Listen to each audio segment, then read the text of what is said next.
पद्मेश 24/7 के माध्यम से हम जिले भर की पल पल की ताज़ा तरीन खबरों का प्रसारण करते हैं और दूसरे दिन यूट्यूब के माध्यम से भी आपको खबरें दिखाई जाती है। लेकिन यूट्यूब में प्रतिदिन की पूरी खबरें नहीं होती, बल्कि चुनिंदा खबरें ही दिखाई जाती है। अगर आप जिले भर की संपूर्ण ताज़ा तरीन खबरें देखना चाहते हैं तो जल्द ही अपना पद्मेश डिजिटल सेटअप बॉक्स लगवाएं।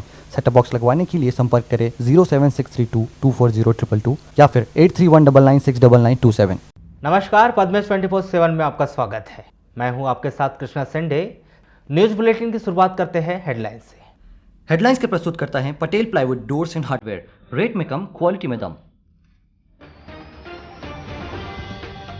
वारासिवनी में हुई कोरोना वैक्सीन समाप्त, सोमवार को दोपहर के बाद खाली हाथ लौटे लोग।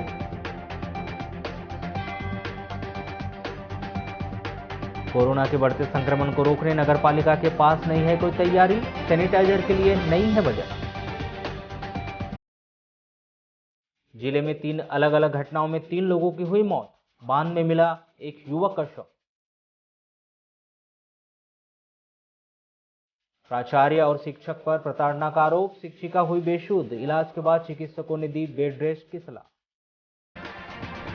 कोरोना के बढ़ते प्रभाव पर प्रशासन की व्यापारियों से अपील, मंगलवार को गुमास्ता एक्ट के तहत बंद रखे दुकान।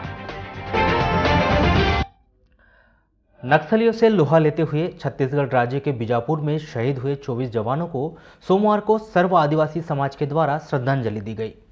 शहर के जयस्तंभ चौक में सर्व आदिवासी समाज के सदस्यों ने पहुंचकर शहीदों को श्रद्धांजलि दी। इस दौरान उन्होंने शहीदों के परिवार के प्रति संवेदना भी व्यक्त की और नक्सलवाद के विरुद्ध सरकारों को उचित कदम उठाए जाने की भी मांग की।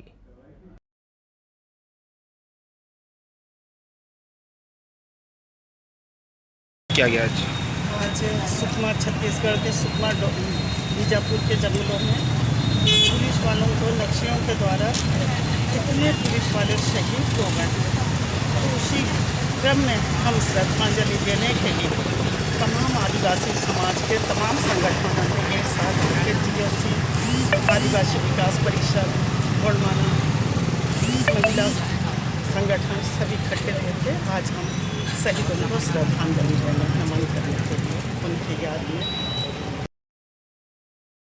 बालाघाट वारासिवनी रोड स्थित बंजारी मंदिर के शागुन प्लांट में सोमवार की अचानक आग की लपटें दिखाई दी। स्थानीय जनों से मिल रही जानकारी के बाद वन विभाग ने फायर ब्रिगेड की मदद से आग पर काबू पा लिया है। दक्षिण वन मंडल सामान्य वारासिवनी रेंज के अधिकारी यशपाल मेहरा ने बताया कि सामान्य तौर पर इस स्थान पर लोगों की आवाजाही नहीं है और न ही अब तक डोंगरिया के सागुन प्लांट में कभी भी आग की घटना हुई।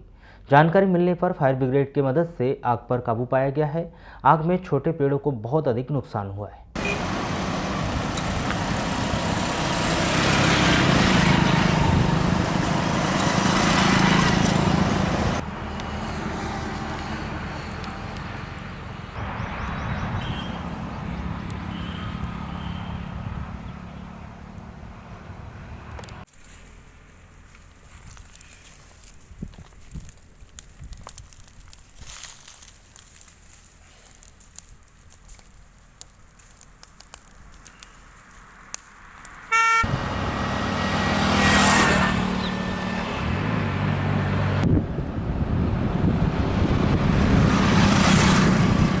देखिए, ये लगभग हमको जो सूचना प्राप्त हुई थी वो आधा घंटे 1 घंटे पहले प्राप्त हुई थी, लगभग 10:15 बजे। और उसी समय हमारे स्टाफ को पहले से जानकारी लग गई थी। मैं भी स्वयं उपस्थित हो गया हूँ और फायर ब्रिगेड की मदद से हम लोगों ने काफ़ी कुछ कंट्रोल कर लिया है। 90% आग कंट्रोल है, बस थोड़ा सा बचा हुआ है, तो स्टाफ ऊपर काम कर रहा है। मुख्य चिकित्सा एवं स्वास्थ्य अधिकारी डॉक्टर मनोज पांडे ने बताया कि 4 अप्रैल को प्राप्त रिपोर्ट में जिले के 13 मरीजों के सैंपल कोरोना पॉजिटिव पाए गए हैं। 19 कोरोना पॉजिटिव मरीजों के ठीक हो जाने पर आज 4 अप्रैल को उन्हें डिस्चार्ज कर दिया गया। इस प्रकार जिले में कोरोना के एक्टिव मरीजों की संख्या अब 164 हो गई। इस प्रकार बालाघाट जिले में 4 अप्रैल 2021 तक कुल 3571 कोरोना पॉजिटिव मरीज पाए गए हैं। इनमें से 3390 मरीज ठीक होकर अपने घर जा चुके हैं और 17 मरीजों की मृत्यु हो चुकी है।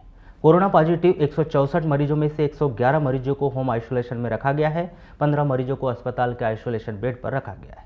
23 मरीजों को ऑक्सीजन सप्लाई वाले बेड पर रखा गया है और 15 मरीजों को ICU में रखा गया है। बालाघाट जिले में 4 अप्रैल 2021 तक कोरोना टेस्ट के लिए 92,338 सैंपल लिए जा चुके हैं। थायमेट का सेवन करने से नशे के आदि एक 62 वर्षीय बुजुर्ग की उपचार के दौरान मौत हो गई। मृतक का नाम थाना लालवरा ग्राम कवड़े निवासी शिवकराम पंचेश्वर बताया गया है, जिसके शव का पोस्टमार्टम कर शव उनके परिजनों के सुपुर्द कर दिया गया है। वहीं मामले की जांच लालवरा पुलिस के द्वारा की जा रही। प्राप्त जानकारी के अनुसार मृतक बुजुर्ग 3 दिन पूर्व अपने खेत गया था, जहां से घर वापस आकर परिजनों को बताया कि उसने थायमेट खा लिया है, जिसके बाद बुजुर्ग की तबीयत बिगड़ने लगी, जिसे देखते हुए परिजनों ने एम्बुलेंस बुलाकर उपचार के लिए लालवरा अस्पताल ले गए, जहां लालवरा में प्राथमिक उपचार के बाद वहां के चिकित्सकों ने उसे जिला अस्पताल रेफर कर दिया गया, जहां 2 दिन चले उपचार के बाद शिवकराम की मौत हो गई। क्यों कीटनाशक का सेवन किया? ये मालूम नहीं, बस यहाँ गए थे और खेत गए 5 बजे, फिर वहाँ से आए, नशे में रहते थे हमेशा। वहाँ से आए तो बोले मैंने खा लिया हूँ, बोले थायमेट बोले। तो फिर उसको उल्टी वगैरह करवाए वहीं घर पे। फिर वो एम्बुलेंस बुलाया, सीधा लालवरा ले जाने के बाद फिर वहाँ से रिफर कर दी तो सीधा बालाघाट। नहीं, 2 दिन के बाद 2 दिन तक यहाँ इलाज वगैरह चलते रहे। उसके बाद में कल 7 बजे कटंगी थाना क्षेत्र के अंतर्गत आने वाले ग्राम सावरी में रिवॉल्वर लहरा रहे एक व्यक्ति को पुलिस ने गिरफ्तार किया है। पुलिस की गिरफ्त में आए व्यक्ति का नाम ग्राम सावरी निवासी नीलेश तांडेकर बताया गया है, जिसके खिलाफ पुलिस ने धारा 25 आर्म्स एक्ट का मामला दर्ज कर उसे गिरफ्तार किया है। प्राप्त जानकारी के अनुसार सोमवार की सुबह कटंगी पुलिस को किसी ने सूचना दी कि ग्राम सावरी में एक व्यक्ति गांव में किसी को मारने के लिए रिवॉल्वर लेकर घूम रहा है। सूचना मिलते ही कटंगी पुलिस ग्राम सावरी पहुंची, जहां बुद्ध विहार चौक में नीलेश हाथ में पिस्टल लिए खड़ा था, जो पुलिस को देखकर भागने लगा, जिस पर पुलिस ने घेराबंदी की और उसे गिरफ्तार कर पकड़ लिया गया।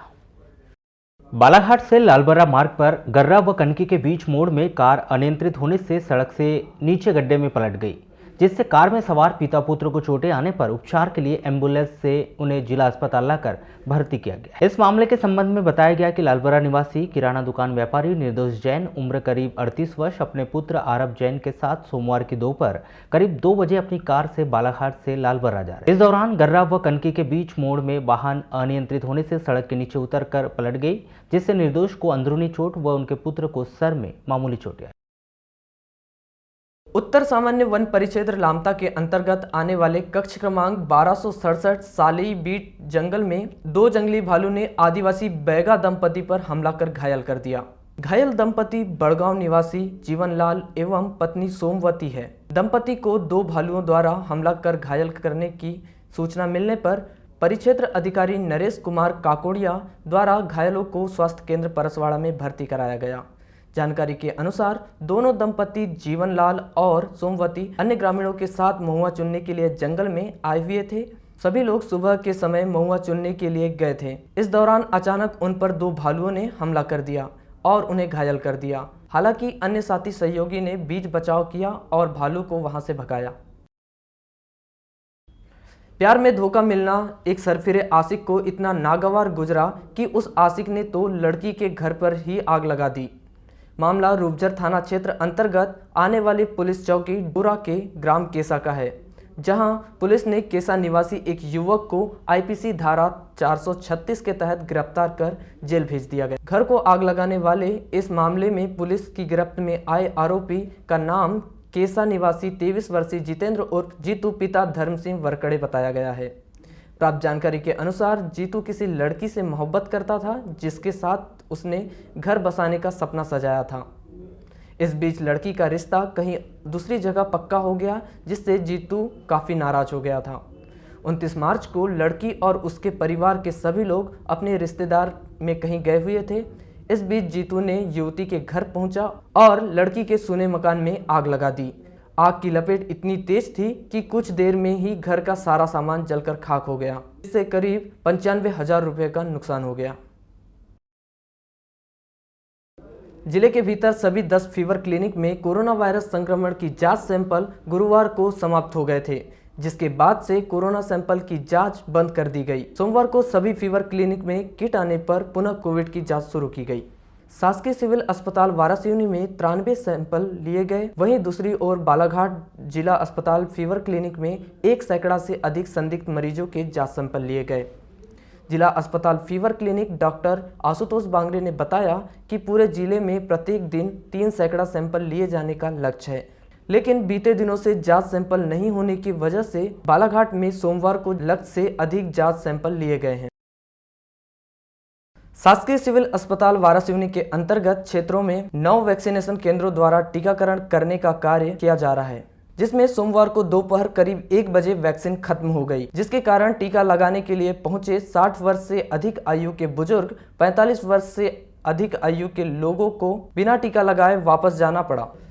आपको बताएं कि बीते 3 दिनों पूर्व भी गुरुवार को शाम को टीकाकरण के बाद वैक्सीन खत्म हो गई थी, जिसके बाद शुक्रवार को भी इसी तरह टीकाकरण का कार्य नहीं किया गया।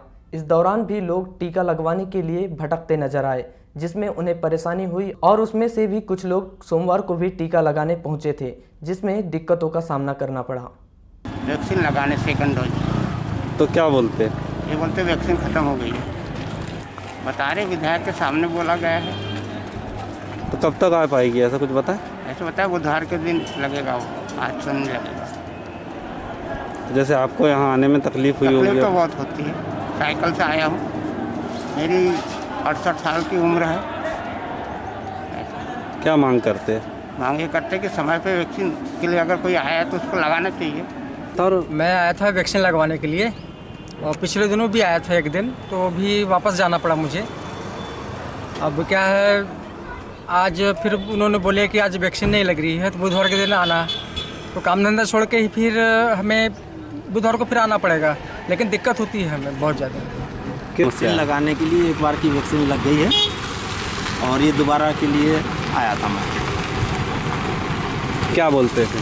तो वो तो बंद बता रहा है, आज तो बोर्ड टंगा हुआ है, तो क्या है नहीं लग पाया तो वापस जा रहा हूँ। हाँ, वैक्सीन ख़त्म हो गया है क्योंकि अभी हमारे पास केवल 200 डोज मिला था, फिर 5-6 वायल और बाद में आई, तो इस प्रकार टोटल 26 वायल हमको मिली है, इसके हिसाब से लगा दी है। सर इस प्रकार से देखने में आ रहा है कि लगातार वैक्सीन की कमी होती जा रही है, क्या कारण है ये? नहीं, अब डिमांड भी बढ़ती जा रही है, सप्लाई और लोगों की स्वीकार्यता भी बढ़ती जा रही है, तो इसलिए वैक्सीन कम होता जा रहा है। अभी तक कितने तक लगा दिया अपन ने?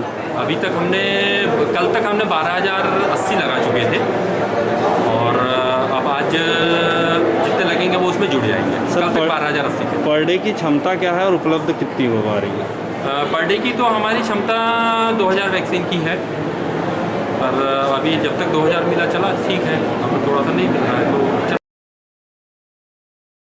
जिले के परसवाड़ा थाना क्षेत्र के अंतर्गत ग्राम बघोली समीप स्थित जलगांव बांध में एक युवक का शव बरामद किया गया है, जिसकी पहचान प्रदीप पटले ग्राम धनवार के रूप में की गई। जानकारी के अनुसार मृतक युवक प्रदीप पटले सोमवार की सुबह 9 बजे अपने घर से निकला था, जिसका शव सुबह 10 बजे जलगांव बांध में बरामद हुआ है। परसवाड़ा पुलिस के द्वारा पूरे मामले की जांच शुरू कर दी गई।